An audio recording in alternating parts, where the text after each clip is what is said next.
If you are coming to visit Spain or live in Spain temporarily, there are lots of beauty products from the US that do not exist here in Spain.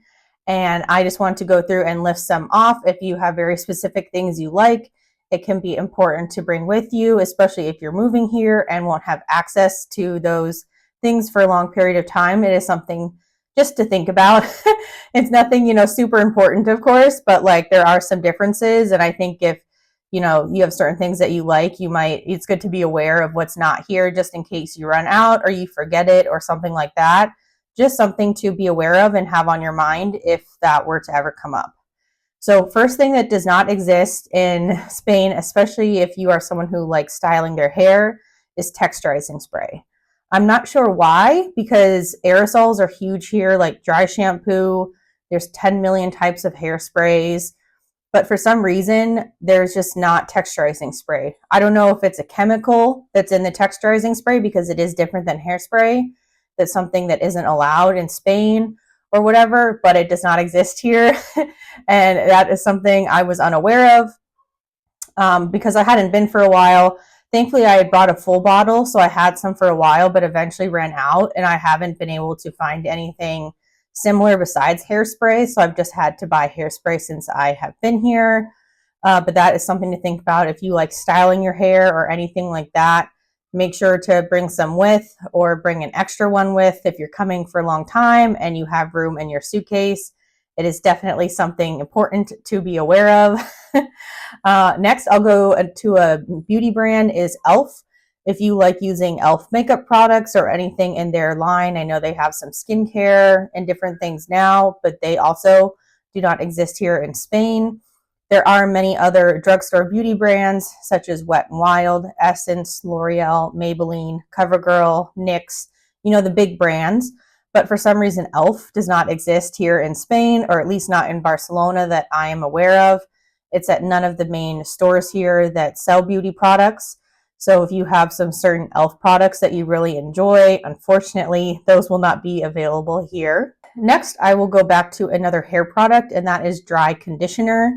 I became used to using more dry conditioner the past couple years in the US. I do use hair oil, but I feel like dry conditioner is just a little bit lighter.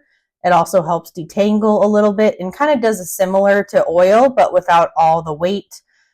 For me, I do have longer hair, and so only washing my hair twice a week, sometimes it can start to weigh down towards the end. And I feel like the dry conditioner has just been a better, lighter product. My favorite one was from Verb. Sadly, Verb also is not here in Spain, so I haven't been able to get that product. I don't know if it's just not a popular thing here. People don't use it.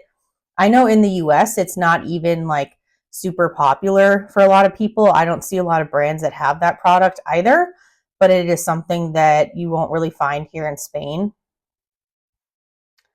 And leading on to that, I will go through Verb is not available here in Spain. There are Sephora's here, which is where I buy Verb in the US. I think it's also sold at Ulta in the US. But Verb is not here, which has been kind of a bummer because I do really like their dry conditioner and their hair oil. I like is a good medium hair oil. It's not super thick or super light. And I enjoyed buying that product in the US, but sadly, Verb is not sold here. I believe you can go to Sephora online if you buy a lot of products at Sephora and see if they're sold in Spain, or go to the Spanish website and you can see the brands. There are quite a few less brands available at Sephora here in Spain than in the US. I don't know if it's just like a company thing or international shipping or where they make it or the reason behind that, but there are quite a few less brands, especially when it comes to makeup and hair care and skincare. There are still most of what I've seen, the like perfume brands, not all. Like Maison Margiela, I don't see here in Sephora. I like one of their perfumes I bought before in the past, but that is one that is not available here in Spain. So if there are certain ones you're really looking for, I would go online ahead of time and see.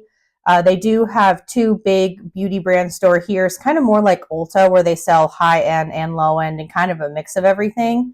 They're called Druni. I'll put the name of it up here. It's Druni, and Primor. They're both very similar stores, and they sell high end, low end makeup, perfume, skincare, kind of a mix of a lot of different things.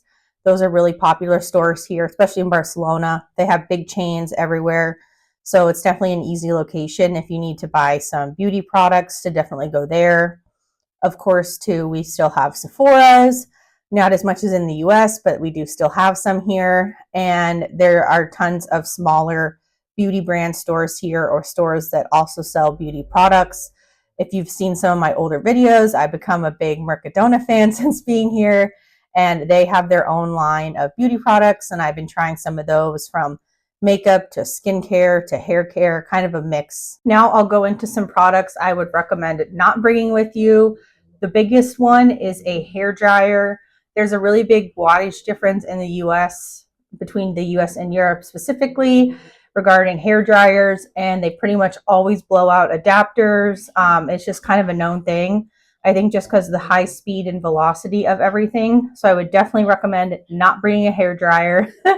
Just if you really want one, you can buy one ahead of time. Amazon, you can, I'm sure other stores as well, but you can buy ones that already have the European plug, depending on which European country you're going to, because there are differences between, let's say, Switzerland or the UK, and also other countries in Europe. So make sure if you do buy one that it is one that is compatible with the country you're going to. Spain uses the regular too. So you can buy those ahead of time if you really do want to bring one with, or just buy one here. You can get some pretty cheap for around 10 euros, and it's worth it to not burn out your nice hair dryer. And that also includes the hair dryer brushes. So that is a hair dryer as well, and regular hair dryers. Don't bring either of those. Other beauty tools should be fine, like a hair straightener, waver, a curler, a wand. Those, thankfully, me and my friends have not had any problems with those, with adapters here. But also, too, they are cheap. So if you just want to buy one here, you can find them very inexpensively, or buy the European one ahead of time as well. But definitely don't do the hair dryer or anything like that. It's not worth it to burn out your nice product just for that.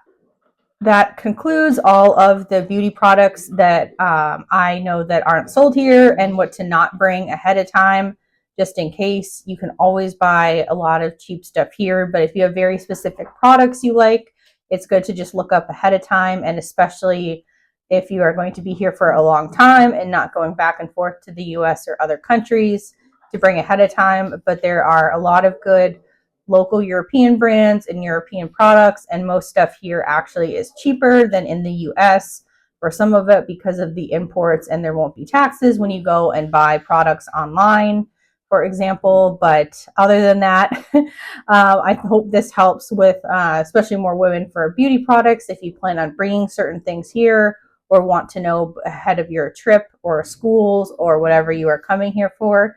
And I will see you guys in the next one.